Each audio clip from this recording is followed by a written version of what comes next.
오늘 본문은 9장 1절부터 시작되어서 끝절인 41절까지 쭉 이어지는 아주 긴 하나의 주제를 가진 이야기로, 주제는 한 가지지만 실제로는 여러 사건들이 혼합되어 있는 복잡하면서도 단순하고 단순하면서도 복잡한 내용을 담고 있는 이야기입니다.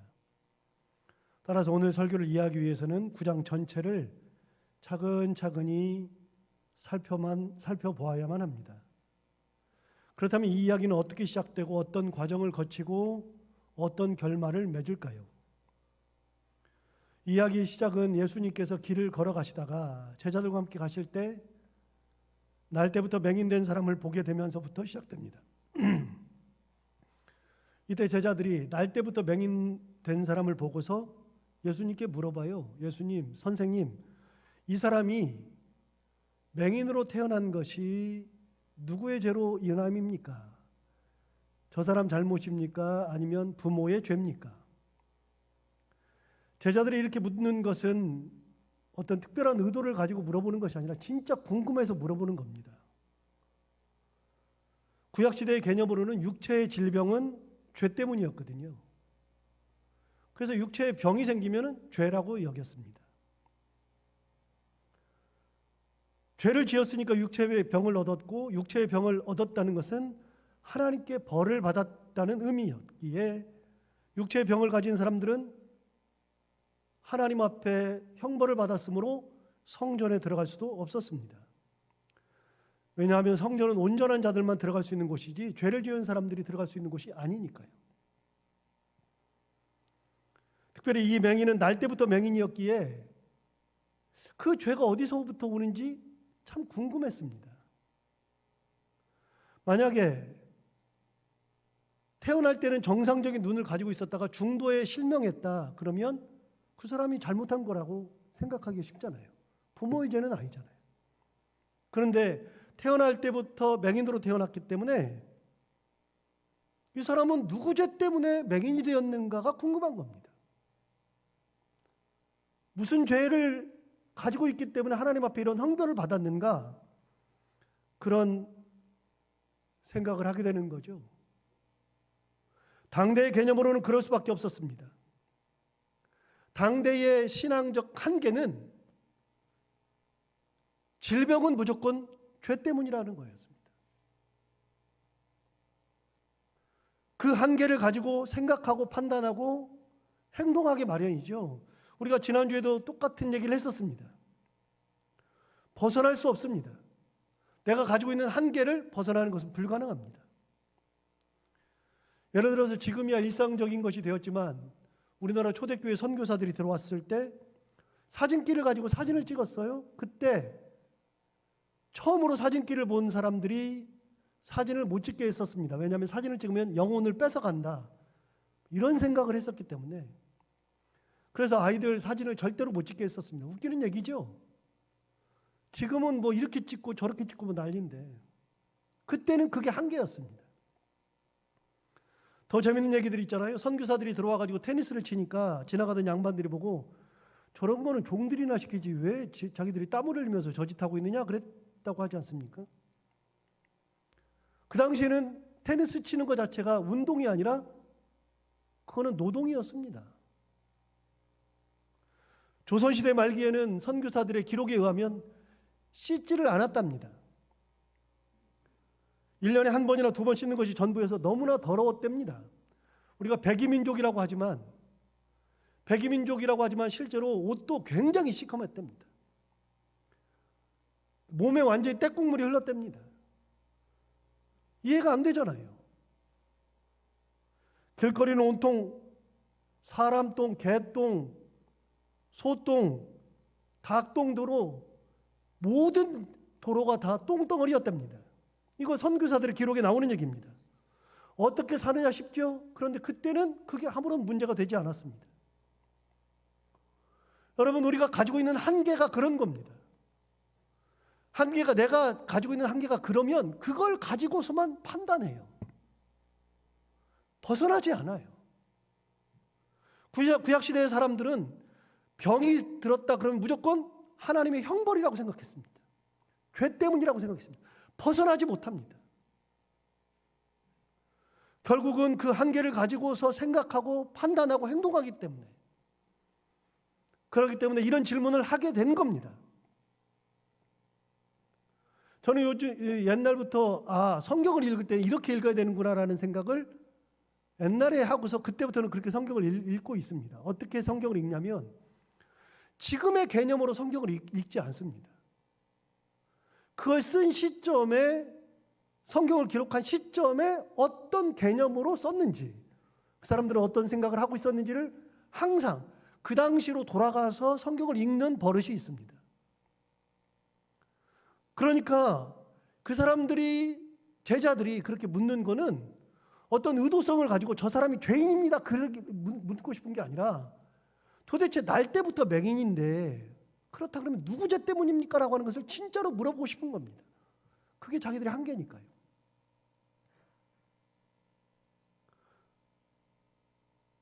그때 예수님께서 말씀하시는 것은 그겁니다. 이 사람이나 그 부모의 죄 때문이 아니라 그에게서 하나님의 일을 나타내고자 함이라 예수님께서 말씀하시죠. 완전히 새로운 개념, 한계를 뛰어넘는 개념. 너희들은 그 사람의 죄나 부모의 죄라고 말하는데 너희들의 한계는 그건데, 아니다. 부모의 죄도 아니고 그 사람의 죄도 아니고, 이 사람이 맹인된 것은 하나님의 영광을 드러내려고 하는 것이다. 하나님의 일을 나타내려고 하는 것이다. 새로운 것을 말씀하셨습니다. 예수께서 이 말씀을 하신 다음에 침을 뱉어가지고 진흙을 이겨가지고 맹인의 눈에 바르시고 실로암 못에 가서 씻으라 그랬습니다. 여러분, 도대체 왜 예수님께서 침을 뱉어가지고 진흙 이겨가지고 눈에다 할까? 예수님께서 말씀하시면 그냥 안 떠질까요? 왜 굳이 그 더러운 침을 뱉어가지고 진흙을 이겨가지고 눈에다 바르고 실로암까지 가서 거기서 씻으라 그럴까요? 맹인은 보이지도 않는데 왜 그럴까요? 그 얘기는요, 그냥 잠시 하면 분명히 말씀하셨어요. 하나님의 일을 나타내려고 하시는 것이다.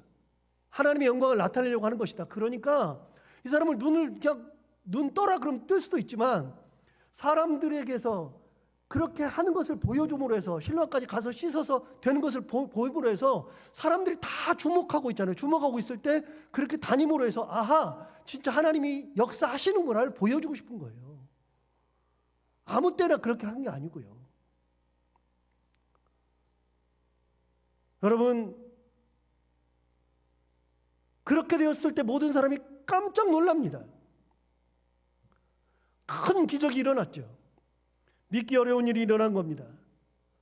그런데 사실 그때나 지금이나 믿기 어려운 거는 마찬가지 아닙니까?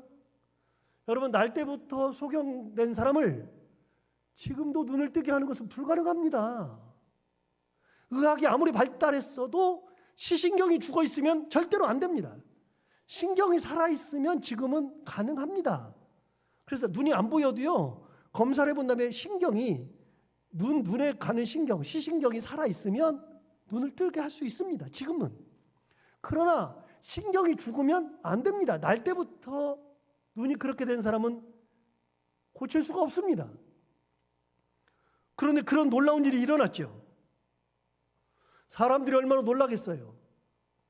믿을 수 있겠습니까? 절대로 불가능한 겁니다. 그런데 저는 이런 기적을 대할 때 그렇게 크게 생각하지 않는 신앙을 가지고 있습니다. 병 고침을 했을 때 대단하긴 해도, 우리 신앙생활 하다가도 병 고치는 분들이 가끔 있는데 그렇게 해도 저는 그렇게 중요한 거라고 생각하지 않습니다. 그게 핵심이라고 생각하지 않기 때문에 그렇습니다. 분명한 것은 그런 기적은 그 사람에게 특별히 일어나는 은혜입니다. 꼭 필요할 때. 여러분, 내게 병이 걸려서 내가 낫는다고 하는 것은 엄청난 은혜인데, 그거는 나에게 꼭 필요한 은혜일 때, 하나님의 영광을 드러낼 때 나에게도 그런 기적이 일어나는 겁니다. 그런데 여러분, 모든 은혜는요, 일반적인 은혜가 있고 특별한 은혜가 있습니다. 은총은 두 개의 은총이 있거든요. 특별 은총과 일반 은총. 그래서 일반적인 은총은요, 모든 사람들이 다 누리는 것을 일반적 은총, 일반적 은혜. 그게 아니라 나에게만 일어나는, 내게 꼭 필요해서 하나님의 영광을 드러내기 위해서 하나님 주시는, 나에게만 주시는 은혜, 은총, 그거는 특별 은총입니다. 그래서 저는요, 누군가에게 일어나는 것은 그건 하나님께서 그 사람을 통해서 영광 받으시기를 원하실 때, 그 사람에게 진짜 필요할 때, 그때 주시는 하나님의 특별 은총이라고 생각하지, 일반 은총이라고 별로 생각하지 않기 때문에 별로 중요하게 생각하지 않습니다. 그래서 옛날에 저도 간증 드리면서 진짜 은혜를 받았는데, 지금 생각하니까 말도 안 되는 건데, 원종수 권사님이라는 분이 계시는데, 그분은 대학 입시를 봐야 하는데 대학 입시 보기 전날 꿈에 하나님께서 시험지를 다 보여주셨대요. 답까지 다 보여주셨대요. 그래서 그 다음날 가서 시험을 보는데 어제 봤던 꿈에 있던 모든 시험지 그리고 답이 다 그냥 그 앞에 있더래요. 그래서 그냥 쓰고서 나왔는데 만점 받았다는 거 아닙니까? 제가 그걸 들으면서 얼마나 은혜를 받았는지 몰라요. 그런데 가만히 보니까 지금까지 유사 이래로 그런 분은 그분밖에 없어요. 그러면 저는 그런 적이 없는데요. 그럼 저는 뭐죠? 여러분, 그런 걸 가지고서 은혜를 받던 때가 있었는데, 지금은요, 그런 거를 들으면 에이 뭐 그럴 수 있지, 뭐 그런 사람한테는 그럴 수도 있겠지, 그러고 말아요. 암에서 치유되었다고 돌아다니면서 간증하시는 분들이 있어요. 저 옛날에 그런 것 때문에 은혜를 많이 받았는데, 죽을 고비를 넘겨서 치유해서 암덩어리를 뭐 대변을 보면서 뭐 다 쏟아냈다 그러시는 분들이 있어요. 할렐루야죠. 정말로 은혜를 많이 받았는데, 그런데 여러분, 그런 게 어디 흔하게 일어납니까? 여러분, 여러분이나 나나 다 예수 믿어요. 우리 신앙 다 가지고 있어요. 그런데 저분이 암덩어리를 고쳤어요. 할렐루야. 그러면 못 고치는 사람은요? 하나님께서 어떤 사람은 안 고쳐주셔요. 그럼 나는 뭐예요? 나를 안 고쳐주시면 나는 뭐예요? 별 의미 없어요. 큰 의미 없어요. 여러분, 하나님의 은혜로 합격했다 이런 분들이 있어요. 시험 봤는데 합격했다. 나 합격했다. 하나님 은혜다. 그러면 떨어지는 사람은 뭐예요? 그럼 은혜가 없어요? 그렇게 구분하면 안 돼요. 그래서 함부로 뭐 할렐루야 하나님이 나에게 은혜를 주셨다 그런 말 할 수 없어요. 그럴 때 여러분 기준이 있어요. 기준. 여러분, 하나님의 은혜의 기준은 뭐냐면요, 그걸 통해서 하나님께서 영광 받으실 때 그게 기준인 거예요. 내가 고침을 받았다 안 받았다가 기준이 아니고요, 내가 고침을 통해서 우리 교회에 역사하실 일이 있으실 때, 내가 고침을 통해서 우리 가정에서 큰 역사를 하실 하나님의 뜻이 있을 때 하나님께서 역사하시는 거예요. 기준이 있어요. 그 기준이 뭐냐? 하나님의 영광, 하나님의 뜻을 나타내시는 거, 그게 기준이에요. 병고침이 기준이 아니고요, 합격이 기준이 아니고요, 뭐 대단한 것이 기준이 아니라, 모든 것의 기준은 내가 아니라 하나님이고 하나님의 영광이 기준이에요. 기억하세요. 그래서 누가 간증하잖아요. 그러면 항상 이렇게 생각하셔야 돼요. 그거는 특별 은총이다. 저 사람에게 주어지는 하나님의 특별 은총이다. 그걸 통해서 하나님께서 무슨 뜻이 있을 것이다. 그러고 마는 거지. 그러기 때문에 뭐 하고 뭐 그런 거 없어요. 그래서 저는 간증을 잘 안 시키잖아요. 간증. 우리 교회에서도 제가 와서 몇몇 그런 일들이 있어요. 어느 권사님은 귀가 몇십 년 안 들렸는데 갑자기 귀가 들렸대요. 설교 듣는데. 귀가 들린대요 지금. 제가 그런데 그런 얘기 한 번도 안 하죠. 엄청난 일 같지만 그런 얘기 안 하죠. 그럴 수 있지요. 하나님께서 그런 은혜를 주실 수 있죠. 그런 걸 통해서 하나님께서 영광을 받으실 때 그럴 수 있죠. 여러분, 이 맹인에게는 그 은혜가 필요한 겁니다. 지금 특별한 일이 아니고요, 그 은혜가 필요한 거고, 이 맹인을 통해서 하나님께서 하나님의 일을 하시는 것이고 하나님의 영광을 드러내는 것입니다. 특별한 일이 이 사람에게 일어난 것이 아니고요, 기준이 있다 그랬잖아요. 하나님의 영광이 드러나느냐, 하나님의 의냐, 하나님의 뜻이냐, 하나님의 일을 하시는 거냐. 맹인이 기준이 절대로 되지 않습니다. 이런 맹인에게는 그런 은혜가 필요했었습니다. 믿을 수 없는 것이기는 하지만 그에게는 지금 이런 은혜가 필요한 것이죠. 사람들이 믿건 믿지 못하건 상관없이 그에게 필요한 은혜를 허락해서 맹인이었던 그가 보게 되었던 것입니다. 그러니까 사람들은 하나님을 기준으로 하지 않아요. 사람들은 현상을 보죠. 모든 사람이 그렇잖아요.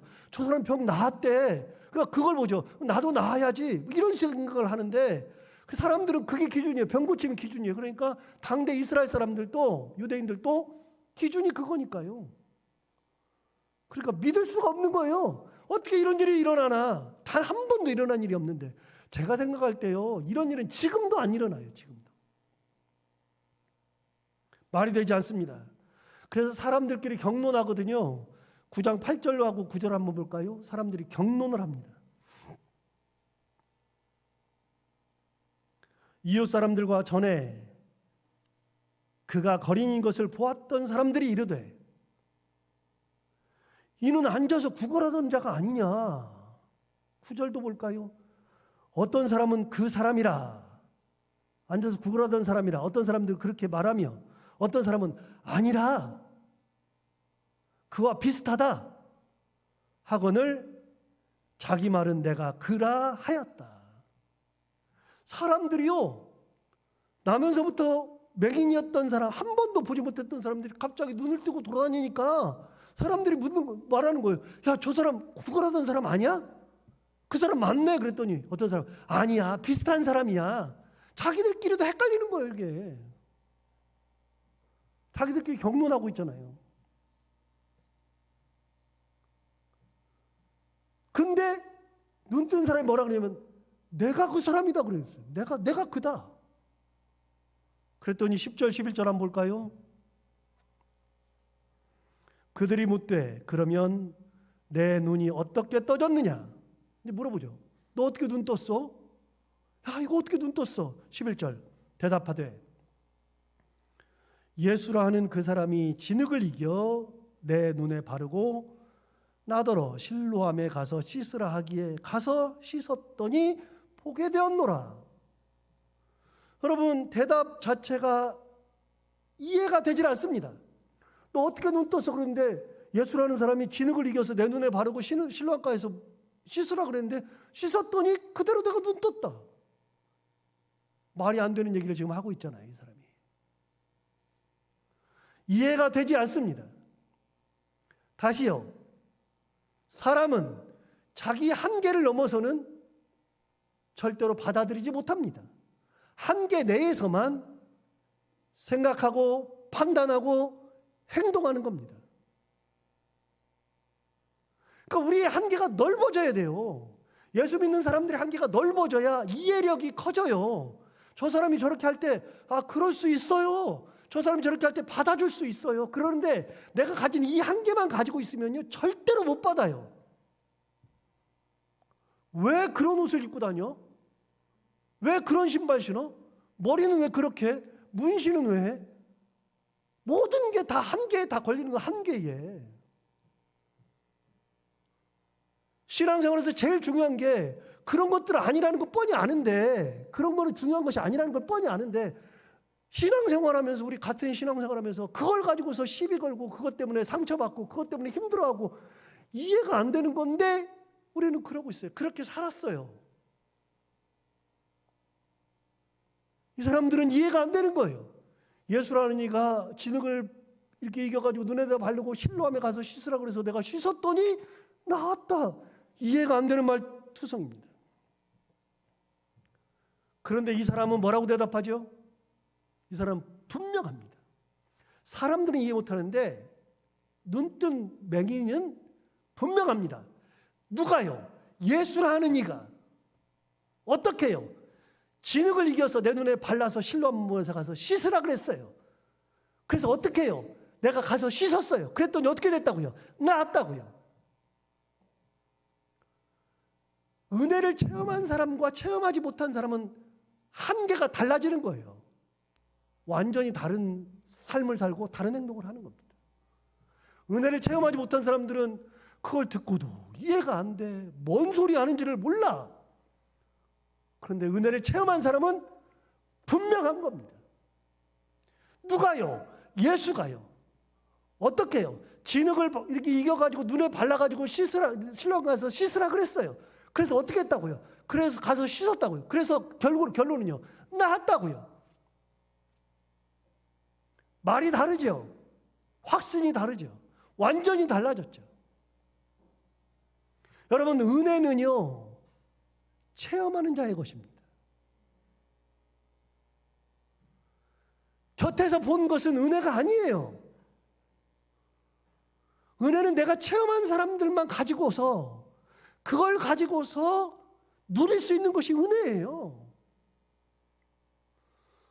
제가 설교를 준비하면서 그런 생각을 했어요. 은혜, 체험한 사람과 체험하지 못한 사람은 무슨 차이가 있을까라는 생각을 했는데, 성경에서 이런 생각 해봤어요. 많은데, 정말 많은데, 광야에서 여러분, 만나를 먹어본 사람들 있잖아요. 만나를 먹고 나서 가나안 땅에 들어갔어요. 그 사람들은 광야에서 만나를 먹다가 광야를 들어가서 이제 가나안 땅에 들어가서 가나안 땅에서 곡식을 처음 얻었을 때, 이제는 먹고 살 것이 생겼을 때 만나가 그날 딱 끊겼어요. 그 사람들은 맨날 무슨 생각하냐면, 우리가 광야에서 아무것도 할 수 없을 때 하나님께서 만나로 우리를 먹여주셨다, 우리를 살리셨다라고 하는 확신이 있잖아요. 그런데 자기 자식들한테 얘기하는 거예요. 자기 자식들한테. 야, 우리가 광야에서 만나와 메추라기를 먹었었단다. 고기 달라고 그랬더니 하나님께서 그냥 고기 메추라기를 막 엄청 때로 갖다가 부어주시는데 우리가 그걸 먹었단다 라고 얘기를 하는데, 그 자식들은 맨날 아버지가 그 소리 하는데, 엄마 맨날 그 소리 하는데 이해가 안 되는 거예요. 그럼 아버지, 만나가 뭔데? 만나가 요만해가지고 가시 같아. 아버지, 가시가 뭐예요? 가시가 이렇게 하얘가지고 아침만 되면 그게 이 온 땅에 그냥 하얗게 내려가지고 그걸 주워가지고 먹었어. 아니, 그걸 어떻게 주워가지고 먹어요? 먹었다니까. 이것들이 이해가 안 되잖아. 이해가. 그래, 아버지, 이런 걸 가지고 어떻게 먹어요? 야, 그걸 먹는데 볶아 먹고 지져 먹고 튀겨 먹고 다 했단다. 떡도 만들어 먹고 다 했단다. 그런 게 어디가 있어요. 그런 게. 더 놀라운 게 있단다. 야, 안식일 전날은 이틀분이 내려오더라. 안식일 전날은 아버지와 아들의 대화가 평행선이에요. 평행선. 경험한 자만이 누리는 거. 여러분, 경험한 사람들의 그 확신성 있는 말은 말이 안 돼. 그래서 은혜는요, 경험한 자들만 누리는 거예요. 하나님의 은혜를 내가 경험해야만 되는 거예요. 경험해야만.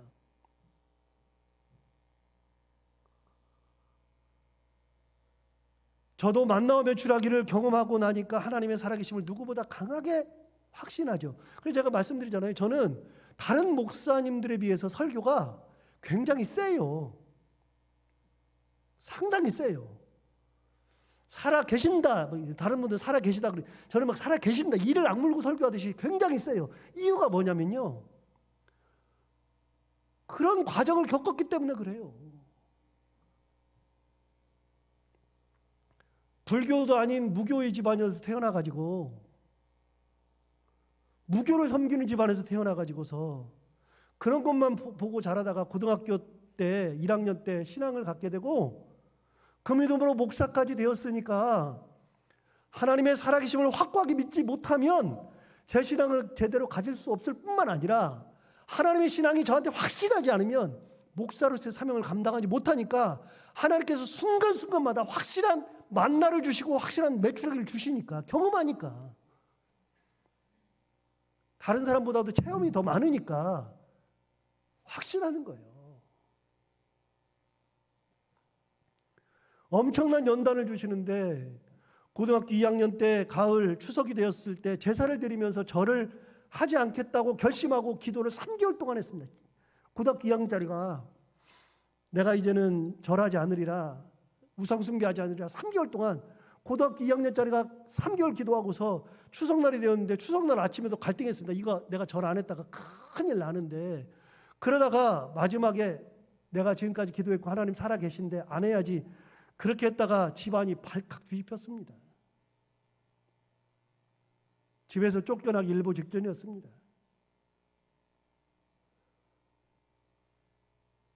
여러분, 한두 가지의 하나님의 간섭이 있었던 것이 아닙니다. 대학을 갈 형편이 아니었는데 대학을 졸업하게 하신 하나님, 장교로 군대를 갈 수 없었는데 장교가 되게 하신 하나님, 신대원을 다닐 때 형편이 아니었는데 신학대학을 졸업하게 하신 하나님, 순간순간 저는 무슨 생각이었는지 신학대학원 다닐 때 청소년부, 중고등부 교육전사였는데 그때는 무슨 정신이었는지 제가 사례비를 받는데 사례비 중에서 무조건 반은 애들한테 써야 된다는 이렇게 확신을 가졌었어요. 그래서 사례비의 반을 애들을 토요일마다 애들 오라 그래가지고요, 애들을 토요일마다 계속 저녁을 사줬어요. 저녁. 사례비의 절반까지는 아니더라도 막 오는 대로 다 사줬어요. 전부 다. 소문을 듣고 애들이 모여들기 시작하는데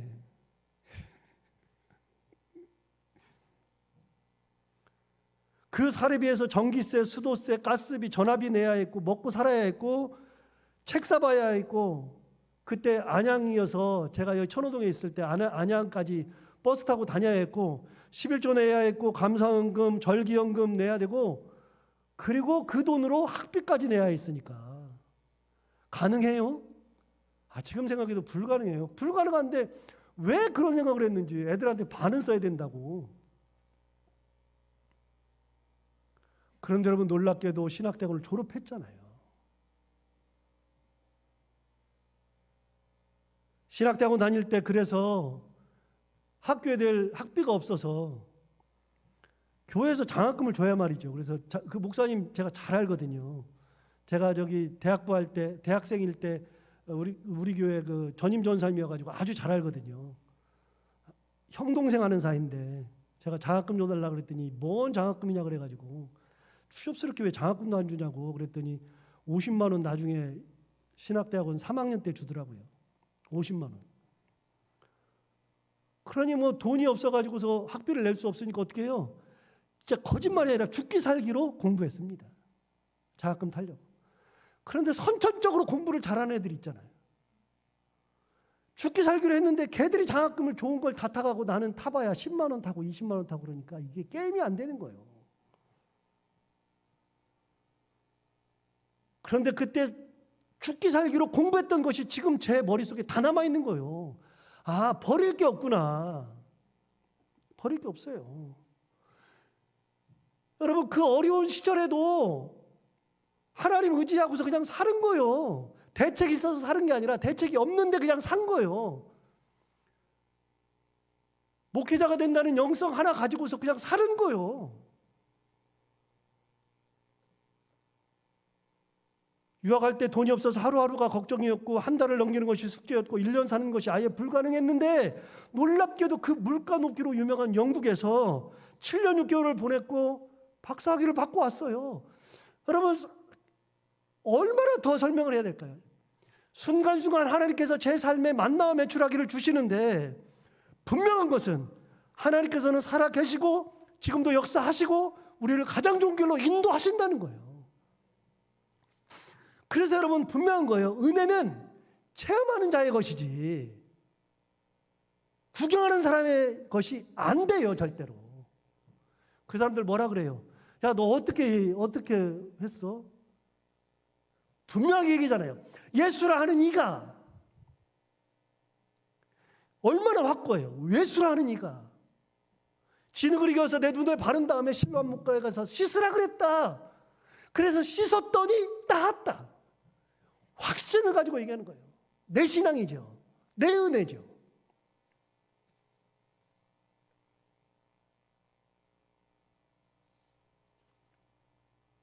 여러분,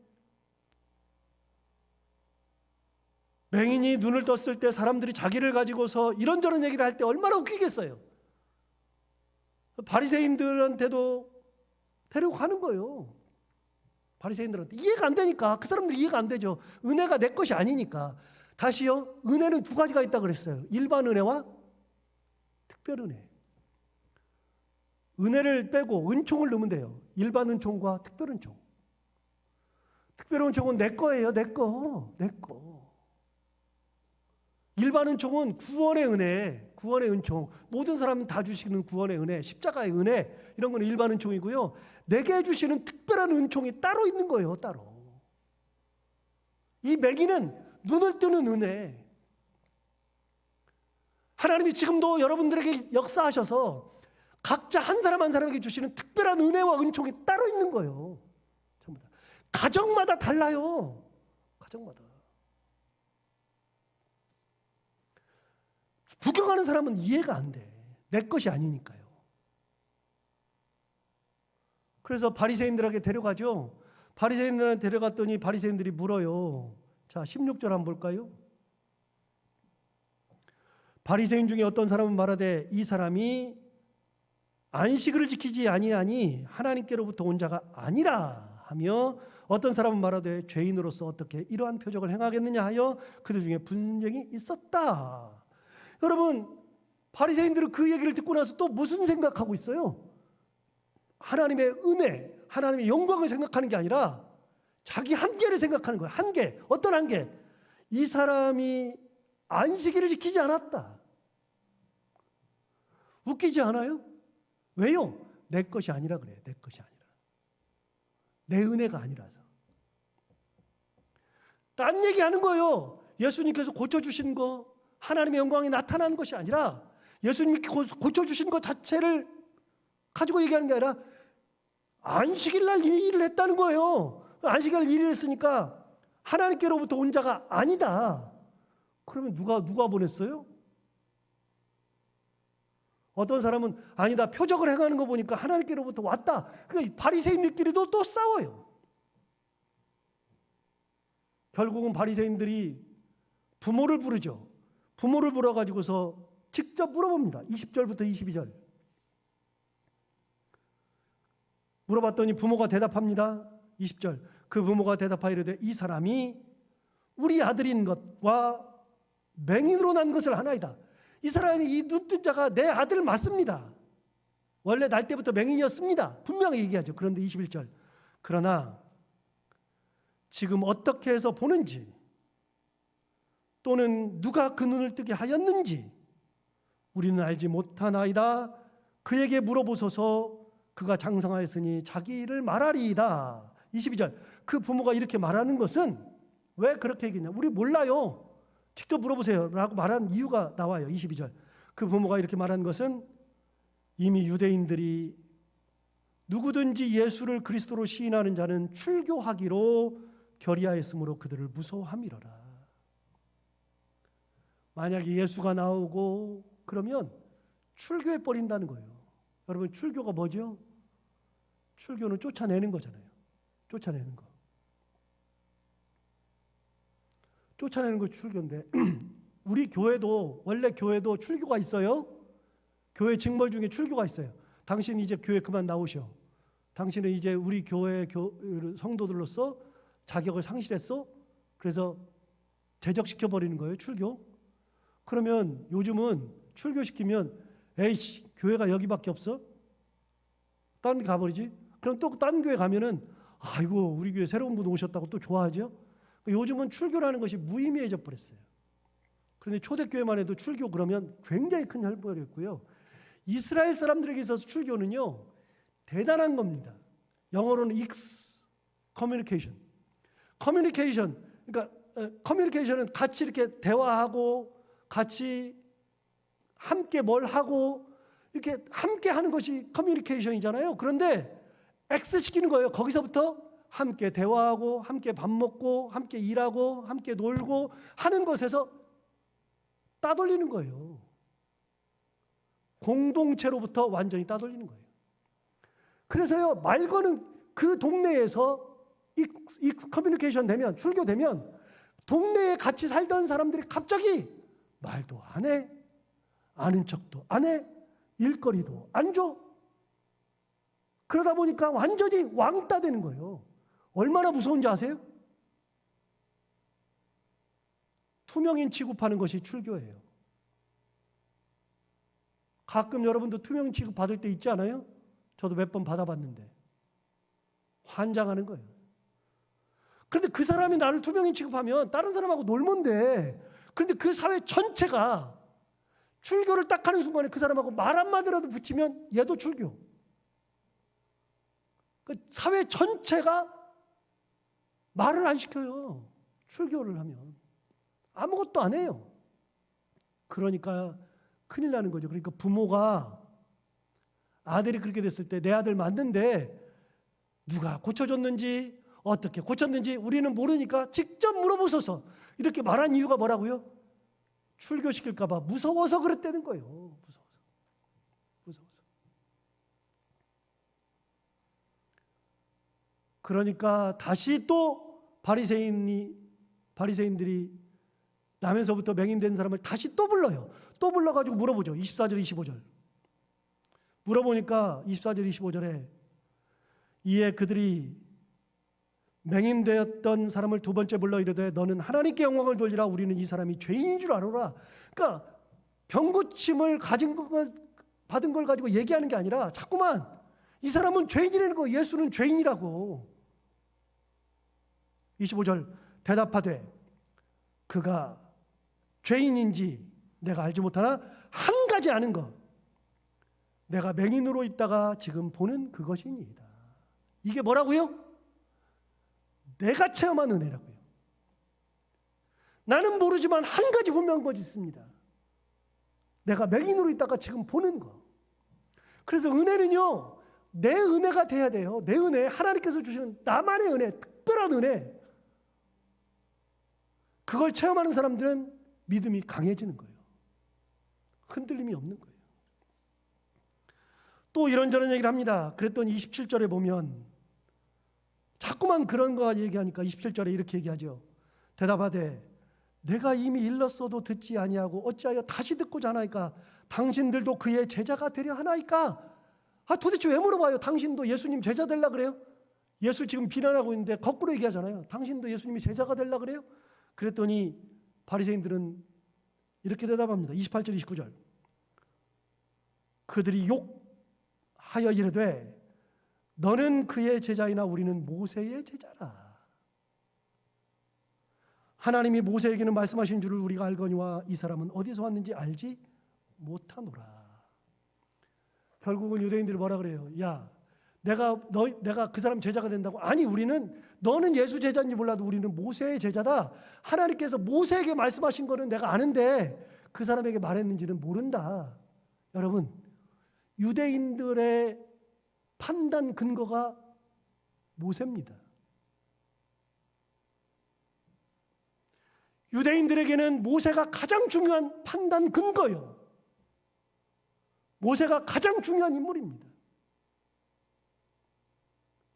여러분 놀랍지 않습니까? 하나님이 판단 근거가 돼야 되잖아요. 그런데 모세가 판단 근거가 돼요. 모세가 판단 근거가 되니까 그러니까 모세를 벗어나면 안 돼요.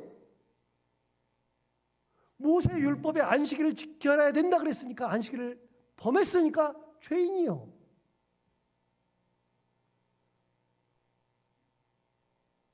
모든 것이 모세예요. 모세가 근거가 되면 그 모세의 한계에서 벗어나지 못해요. 여러분, 내 한계의 끝이 모세면 그 모세가 나를 결정해요. 예수 믿는 사람들의 판단의 근거, 내 한계의 끝은 모세가 아니라 하나님인 거예요. 하나님.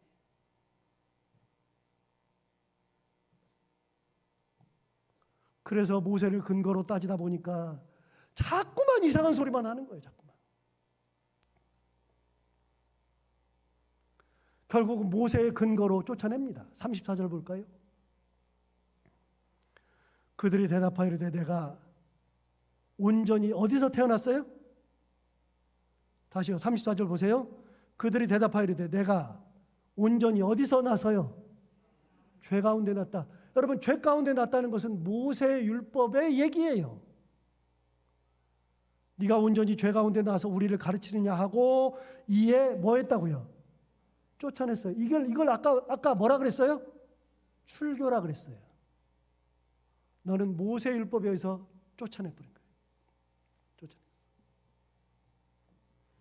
그때 이 맹인이 했던 중요한 말 30절 거꾸로 가볼까요? 그 사람이 대답하여 이르되 이상하다. 이 사람이 내 눈을 뜨게 하였으되 당신들은 그가 어디서 왔는지도 알지 못하는도다. 눈뜬 자의 증언, 간증. 이상하다. 하나님을 경험한 자의 간증. 이상하다. 왜 모세지? 왜 그거지? 여러분, 하나도 의미가 없어요. 하나님의 은혜를 경험한 자는 사람들이 생각하는 것과는 다른 하나님의 한계로 모든 것을 생각하게 되어 있는 거예요. 이상하잖아요, 도대체가. 나 눈 떴는데 왜 눈 떴는데 저 사람을 죄인이라고 그러고 맨날 저 사람 죽일 사람 만들고 그러고 있어요. 이해가 안 돼, 별로 안 돼요. 의미가 없는 얘기하고 있어요. 여러분, 신앙생활하면서 의미 없는 것에 목숨을 걸 때가 우리가 너무나도 많아요. 진짜 아무것도 아닌 건데 가장 중요한 거, 판단의 근거, 하나님이에요. 하나님의 은혜. 그리고 또 한 가지, 내가 하나님의 은혜를 체험해야 돼요. 그게 내 거예요. 그게. 특별한 종이 내게 있어야 돼요. 나를 지금까지 품드신 하나님, 내 가정을 지금까지 이끄신 하나님, 내 자녀를 하나님께서 이끌어 주시는 하나님, 하나님께서 지켜주시는 것, 그것을 경험해야, 그래야 하나님의 은혜를 누리면서 살아가는 거예요. 남들의 은혜는 중요한 게 아니고요, 내 은혜가 중요한 거예요. 내 은혜가. 오늘 맹인이 경험했던 이 하나님의 은혜, 이거를 경험하며 하나님의 크신 권능 가운데 살아가는 저희들 모두가 다 되기를 바랍니다. 기도하겠습니다. 하나님 아버지, 감사합니다. 오늘도 귀한 말씀으로 우리에게 은혜 주셔서 감사합니다. 이 은혜, 사람들은 생각지도 못하는 이 은혜를 우리가 누리며 살게 하여 주옵시고, 옆 사람이 받는 은혜가 아니라, 남들이 누리는 은혜가 아니라 내게 주시는 은혜, 나를 이끄시는 하나님의 크신 권능 경험하며 하나님의 영광을 드러내며 살아갈 수 있는 저희들 되게 하여 주옵소서. 예수님 이름으로 기도하옵나이다.